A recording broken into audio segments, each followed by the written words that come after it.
guys, ayan, gumawa tayo ng tinulang manok po. Yan, nilagyan ko, naluan ko siya ng sayote. Dinagdagan ko siya, bumili pa ako ng paa ng manok kasi mas gusto ko yung maraming paa. Ayan, pwede naman tayo kumain ito maya guys. Lalagyan natin siya ng dahon ng malakay kasi kanina pa siya, pwede naman. Kain tayo guys. Ang sarap nito guys. Ang ng kaalat ko lang sa kanya yung chicken cubes at saka patis lang. O diba? Ang masarap na siya.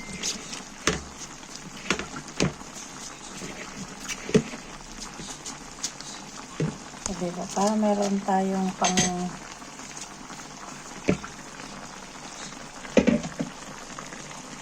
lagyan na lang natin siya ng mainit na tubig guys. Kasi kulang yung sabaw niya.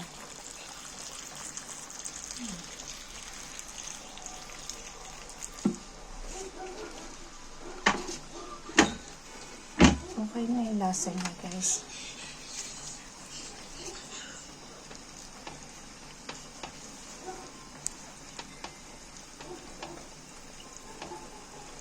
Ayokong magtinula ng yung nabibili lang, yung frozen na chicken, di ba?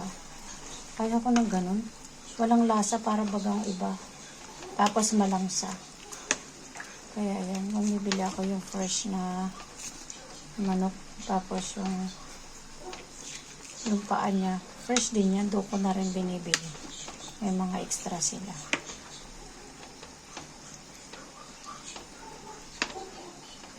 Sarap-sarap nito guys.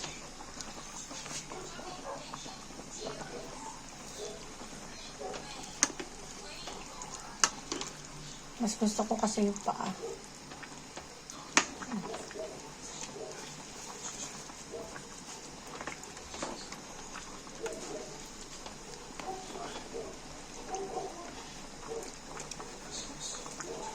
Hindi ko din naman nasili kasi yung siling malaki na yan ay maanghang.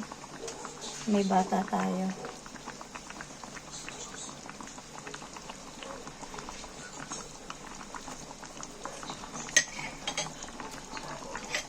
Ayan. Okay na siya guys. Ang sarap. Tama na yung lasa niya.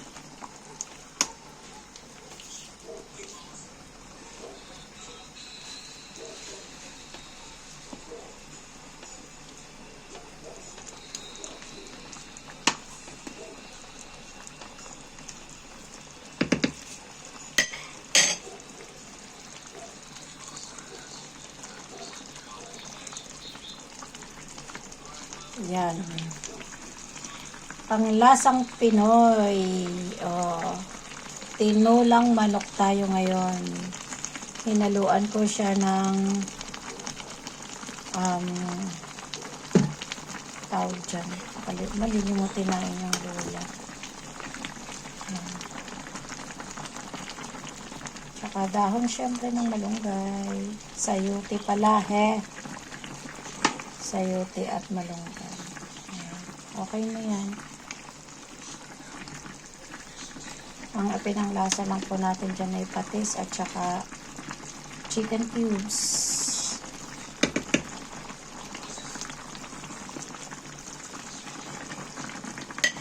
Yes, pwede na po tayong kumain ito. Gustuhin lang natin na 5 minutes man lang.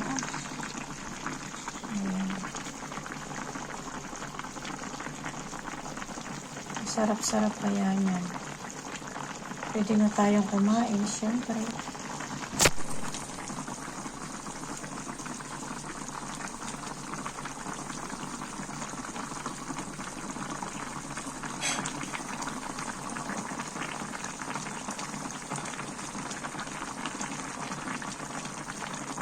Dinamihan ko na siya ng malunggay.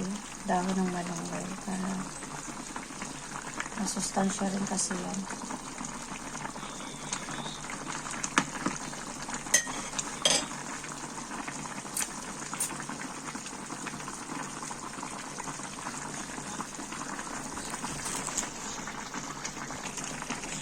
Kain tayo. Kain tayo, guys.